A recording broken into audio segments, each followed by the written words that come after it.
अस्सलाम वालेकुम ख़वातीन व हज़रात, आपको अहम और ताज़ा तरीन ब्रेकिंग न्यूज़ से कहा करते चलें कि मोहम्मद आमिर आज बोल पड़े।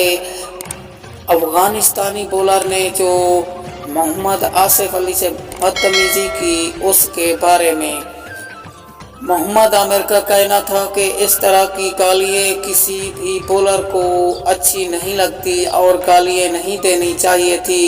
अफ़गानिस्तानी बॉलर ने ऐसा क्यों किया? ऐसे हरगिज़ इसे नहीं करना चाहिए था।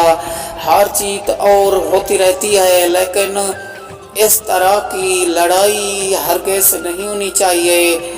और मोहम्मद आसिफ आउट तो हुए थे, लेकिन आउट के बाद बॉलर को ये अच्छा नहीं लगता था कि वो गालियाँ दे।